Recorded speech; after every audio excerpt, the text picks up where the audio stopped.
The collection of 15th century Netherlandish paintings in the National Gallery is considerably smaller than that of Italian paintings. In fact, most of them would fit into just one room at the gallery. At the same time, though, these are very important examples and often in first-rate condition. Many of them I included, in fact, in my lectures in the teaching company course, Art of the Northern Renaissance, just as an indication how important they really are. There are no large-scale Netherlandish altarpieces in this collection, unfortunately, but they do have a number of private devotional religious works and portraits that indicate an important source of patronage for 15th century artists in the Low Countries. That is, the pious laity who lived in towns and cities and who could afford to commission portraits and own personal religious artworks. This part of Northern Europe was relatively urbanized and with a well-educated and prosperous population. The tiny size of the Virgin and Child in an interior made by 1432 reminds us at first of Cimabue's painting of the same subject, but the interpretation of the subject and the style is quite different. The painting stylistically resembles the work of the painter called Robert Campin, whose dates are about 1375 to 79 till 1444. But it is generally considered to be by a member of his workshop, possibly by a student Jacques Daré, whose dates are about 1401 to 1468. Campin and Daré were active in the town of Tournai in modern Belgium, which was an important textile center and seat of a bishop in the 15th century. Campin was the most prominent painter in Tournai at that time and actually became dean of the Painters Guild there. Such guilds, by the way, existed in Italy at this time, too.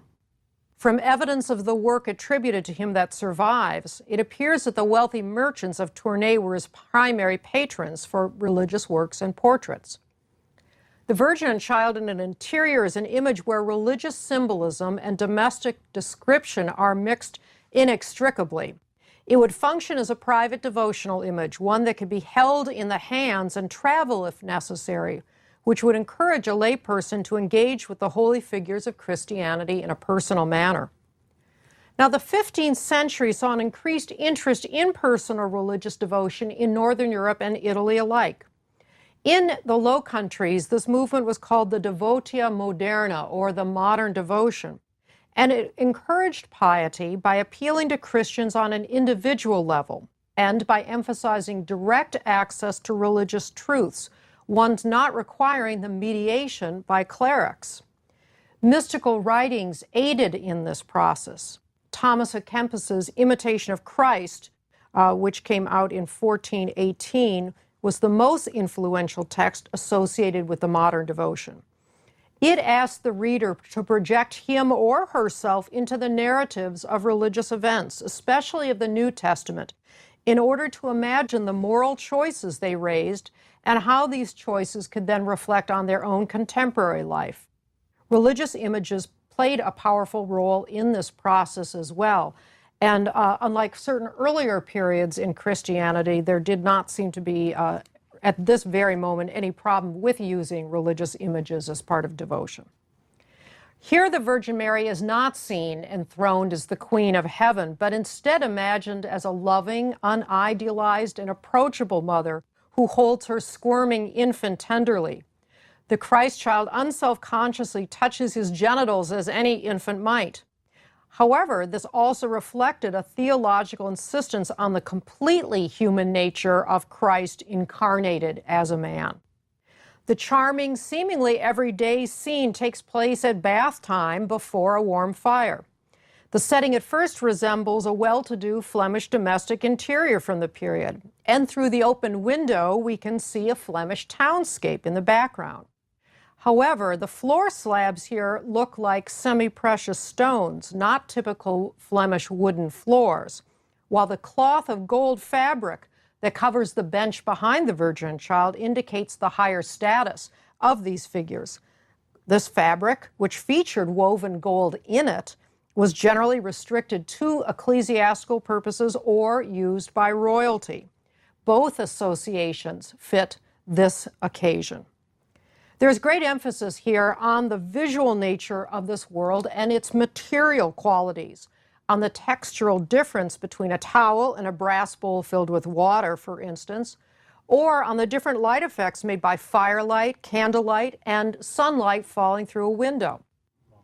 The care with which all is depicted here is meant to convince the viewer of the reality, both spiritual and physical, of the imagined scene. But this reality is quite deceptive. What would happen if the Virgin stood up in this room, for instance? The visual effects that we see here differ from those of Italian paintings of the same period, going actually beyond them in their imitation of the natural world. This was made possible by one innovation above all, the use of oil paint, ground pigments mixed with an oil-based painting medium, as opposed to the tempera paint of contemporary Italian art. Far slower to dry than tempera paint, oil paint can also be built up in separate layers that contain more or less pigment in them. This is what allows for the painter to suggest different materials and textures, for oil paint can be mixed to create layers that are nearly opaque to other layers that are almost completely transparent. The painting is on a tiny oak panel. Oak was the preferred wooden support in Northern Europe. Remember, the Wilton diptych was on oak. And it provided a smoother surface than poplar, one that was generally more durable as well. Nonetheless, a chalk-based ground would still be brushed onto the smooth wood surface before painting, and on the ground, a Netherlandish artist, just as an Italian would typically begin with an underdrawing of the composition.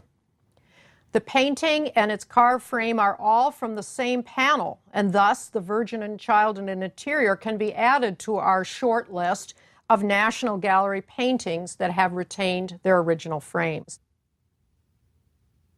A man and a woman from about 1435 have been attributed to Robert Campin himself, to the master of this workshop that the other painting seems to have come out of. Despite their limited scale, they have a powerful physical and psychological presence.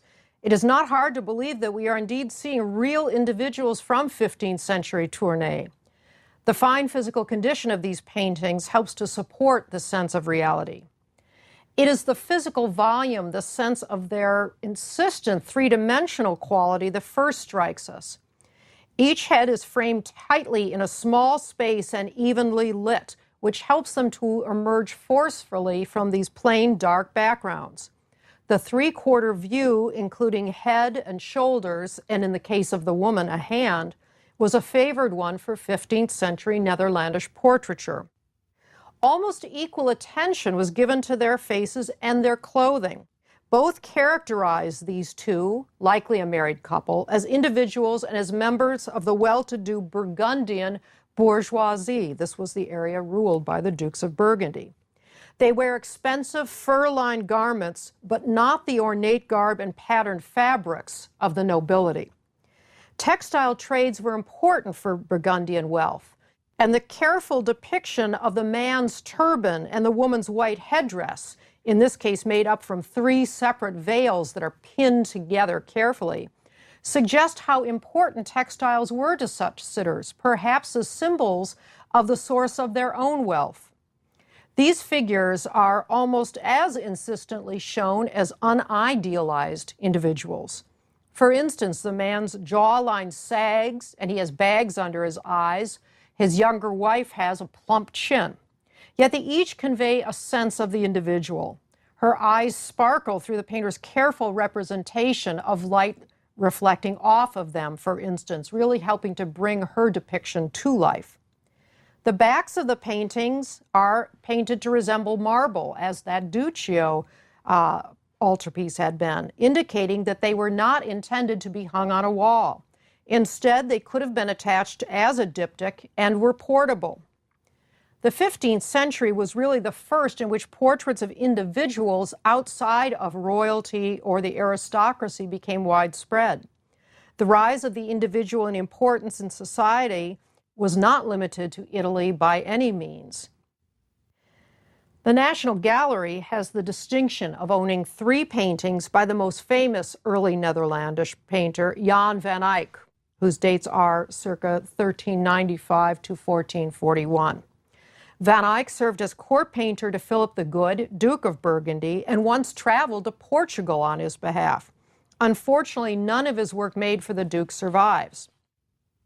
Most of his career was spent in the town of Bruges, the most prosperous city of the Burgundian realm in the 15th century, as an important center for banking and trade, and many foreigners lived and worked there. Once chroniclers actually credited Van Eyck with inventing oil painting. Now, we now know that this was not true and that oil paint in Northern Europe was introduced gradually from the late 14th century onward. But he was certainly one of the greatest of the early masters of the technique, and his fame spread to Italy by the mid-15th century. Van Eyck's extraordinary conceptual and technical gifts with painting in oils are apparent in his most famous work, the double portrait generally known as the Arnolfini portrait from 1434. This is the earliest full-length double portrait from Northern Europe. Traditionally, the patrons have been identified as the Italian merchant Giovanni Arnolfini, who lived in Bruges from 1421 to 1472, and his wife Giovanna Cenami. They stand solemnly holding hands in a very carefully described interior. Their wealth is suggested first by their attire, his fur-lined garment, her heavy wool overdress, also lined with wool and fur at the edges. The interior boasts an ornate brass chandelier, a richly outfitted bed, and a convex mirror. Now, the German scholar Erwin Panofsky wrote the most famous essay about this painting in 1934. He argued that it is a depiction of a legal contract to wed, hinted at by their joining of hands. Arnolfini's raised right hand and the inscription on the back wall that reads in Latin, Johannes de Eyck fuit hic 1434, that is, Jan van Eyck was here 1434, suggests legal language rather than a typical artist's signature. And artist signatures were in fact rare at this date anyway. Two tiny figures are depicted in the convex mirror. Panofsky suggested that they are Van Eyck himself and another man serving actually as witnesses to this legal event. Panofsky believed that this painting and many other early Netherlandish works were understood on several levels simultaneously by Van Eyck's contemporaries through his use of what he called disguised symbolism. Thus, the dog that we see here in the foreground at first looks to be just a normal household pet, but also symbolically could stand for fidelity. The chandelier has but one burning candle. Sometimes a single candle was used while formalizing legal agreements in this era. The woman's sway-back pose with thick folds of her drapery pulled up to waist height makes her look decidedly pregnant. To modern viewers, this is the first thing students ask me about this painting. Is she pregnant? This representation, however, probably reflects more 15th century notions of ideal feminine beauty and perhaps a wish for future fertility as well. Study of the painting with infrared technology has revealed that Van Eyck changed several areas of the painting while in process. Such changes could really only be discovered in oil paintings, where an artist can cover up earlier stages and repaint them. Therefore, despite the seeming perfection of Van Eyck's painted surfaces, it turns out that he frequently made changes while working on them. While we remain unsure of the meaning of the painting for its original patrons, whether the Arnolfinis or another couple, again, the identity is not certain, we stand enchanted before Van Eyck's creation of a convincing world through a consistent lighting scheme and the dazzling imitation of textures. Whether this is a depiction of an actual room or not, which is highly unlikely, we believe in its reality nonetheless. His signature and visual presence in the mirror were almost unnecessary. Every mark of his artistry here characterized this painting as a Van Eyck. Van Eyck's portrait of a man from 1433 presents its own mystery. Who is this sitter? An older man looks out at us with a cool, steady gaze. He wears a fur-lined garment, an elaborately folded red turban headdress. We can see people were wearing them at that time. Think back to the Campagne portrait, but this goes much, much further in the folding. We are fortunate once again to have the original frame for this painting. In fact, the two side pieces of the frame were carved from the same panel as the painted surface itself. Only the top and bottom moldings were added. It is thought that Van Eyck wanted a fine, sharp surface to paint on for them, which would have been made difficult if he was working against the vertical grain of the wood. That's what necessitated adding the two pieces, top and bottom. Van Eyck apparently planned from the beginning to paint inscriptions illusionistically, as if they were carved into the wood. The inscriptions give us important information. On the lower molding, one can read the artist's signature in Latin, Johannes de Eyck may fecit, or Jan van Eyck made me, and a precise date of October 21, 1433. This kind of documentary impulse, listing specific dates as well as the name of the painter, was not shared by any other painter of Van Eyck's generation in Europe, not in Italy, not in the North, but may be especially significant in this context. In certain other portraits, Van Eyck included the name of the sitter on the frame. The fact that he does not here may be explained by another inscription. On the top molding of the frame, a phrase is written in Dutch, Als ik kan. This was the artist's personal motto and can be translated as I can, but also as Eyck can, Van Eyck can, playing here with ik and Eyck. Mottos were typical of nobles, not painters in the 15th century, and the meaning of Van Eyck's motto is a bit elusive, perhaps intentionally so. Does as I can suggest humility or confidence? As I can, but no more? Or as I, Van Eyck, can, and no one else? The sideways gaze and personal information on the frame have led many to interpret this painting as a self-portrait. If this was true, it would be the first known independent self-portrait of the Renaissance. The next generation of Netherlandish painters built on the innovations of their predecessors. Petrus Christus's portrait of a young man from about 1450 to 1460 provides a spatial environment for the patron rather than the plain dark background found in Campan and Van Eyck's single portraits. Christus, whose dates were about 1410 to 1475 or 76, also worked in Bruges, like Van Eyck, where he was a successful painter of the next generation and member of several religious lay organizations. In this painting, a young man richly dressed in a fur-lined mantle stands in a room with views to the outdoors on either side of him. There's some intriguing details as well.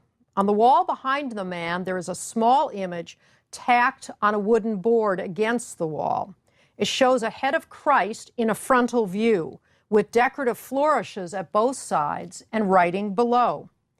Its size and general appearance resemble vellum, prepared animal skin pages from illuminated religious manuscripts of the time, that is, hand-decorated manuscripts, and indicate how single sheets might be used by individuals in private prayer. The frontal solemn depiction of Christ in this image within an image is derived ultimately from Byzantine icons, known in Northern Europe as well as in Italy. We know from the prayer below it that the image represents the sudarium of Saint Veronica. According to legend, the image of Christ's face miraculously appeared on a veil that Saint Veronica lent him while he was carrying the cross on the way to Golgotha. The name Veronica actually means true icon. The prayer shown here in part has been attributed to the 14th century Pope John the 22nd. The young man also holds a diminutive open book in his hands, cradled in a velvet cloth. This precious book is likely to be a book of hours, a compilation of prayers to be read at specific times of the day by a layperson in their devotions. They were often illustrated with illuminations, and all of this would go along with that modern devotion movement I've talked about earlier. While Christus's patron is expensively dressed and emphasis is placed on his money bag at his waist, it is clear that he nonetheless wanted another aspect of his life to be the dominant note here, his piety. He gazes off to the right, seemingly concentrated on something outside of the frame. This painting may originally have been paired with a religious image, most likely of the Virgin and Child, which would provide a focus for the young man's gaze and form a diptych. The portrait seems more idealized in the approach to the face than the single portraits by Campan.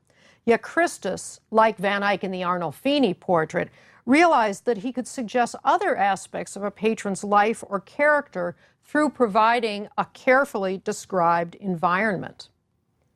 Now, if we want to imagine the kind of religious depiction that might have been paired with the Christus portrait, we can turn to the work of Dirk Bouts, an artist who worked whose dates were from about 1415 to 1475, and who worked in the town of Leuven, or Louvain, an important Flemish town that was home to a university from 1425. Bouts's Virgin and Child from about 1465 shows the Virgo lactans, or breastfeeding Virgin. She offers her breast to her child, whom she supports on a cushion that rests on a stone sill, suggesting that the two are framed by a window. He raises his left hand in a gesture of greeting or of blessing and looks outward. Behind them to the left is another window with a view outdoors.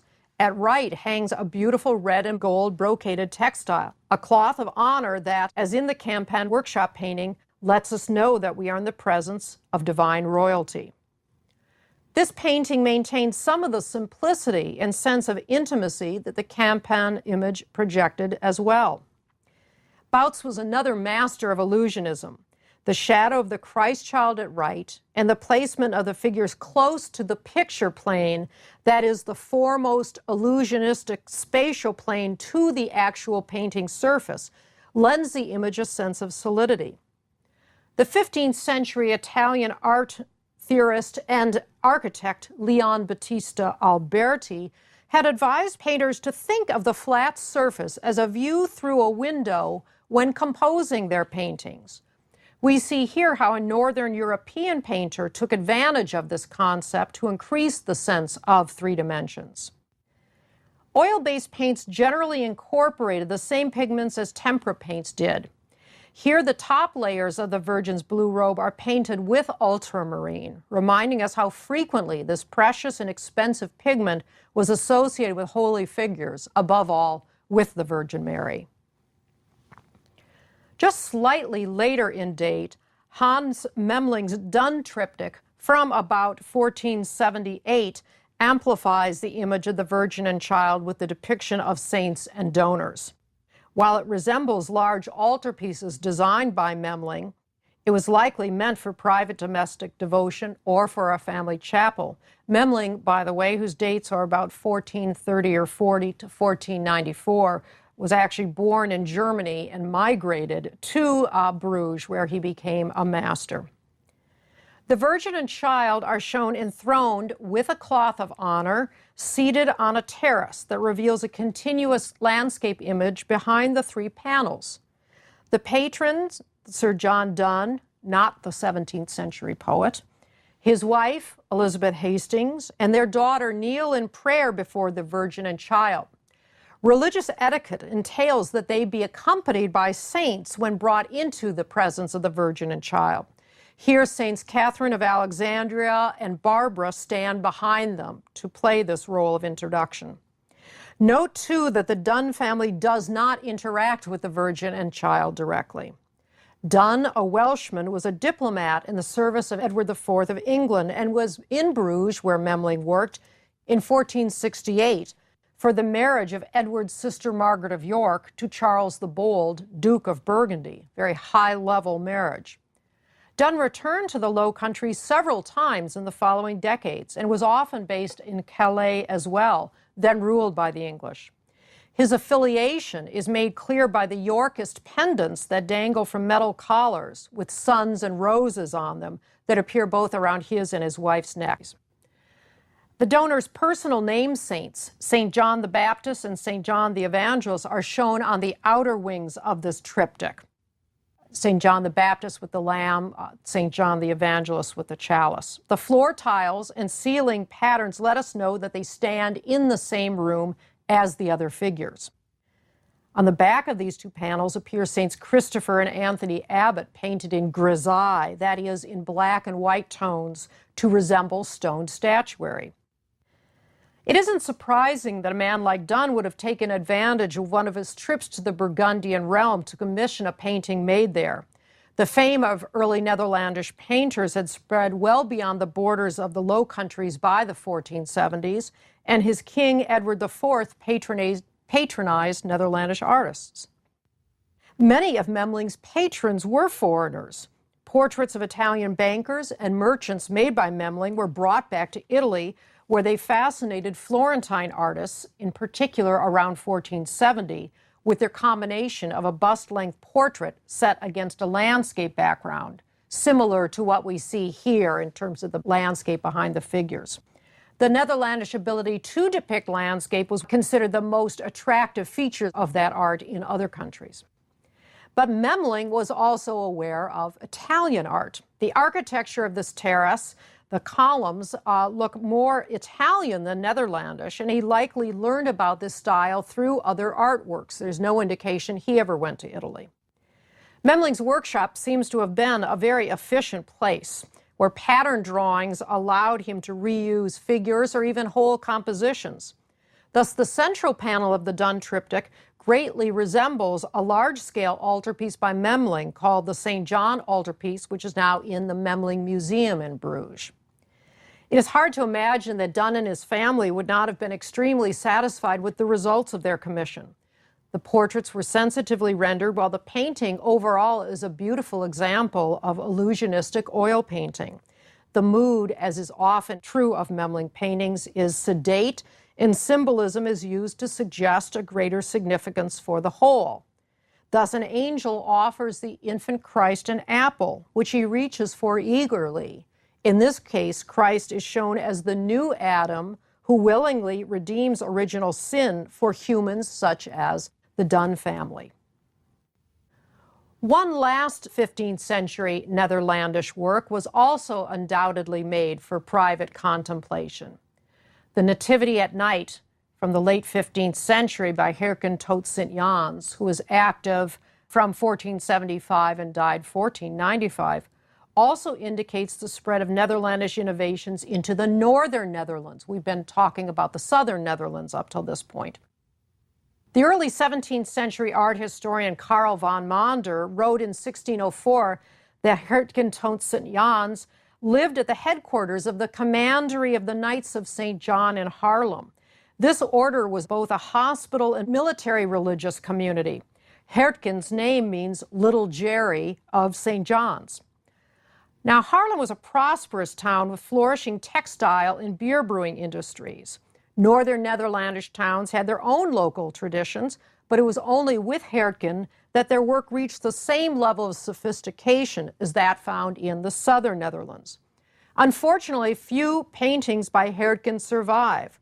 Almost all are characterized by his distinctive, somewhat doll-like figures and his keen attention to natural depictions of landscape. In this painting, we see a popular subject that would remain current right into the 17th century, but which was first depicted as a night scene, as it is here, in the 15th century. The painting has been cut down at some point on all sides and is not in very good condition.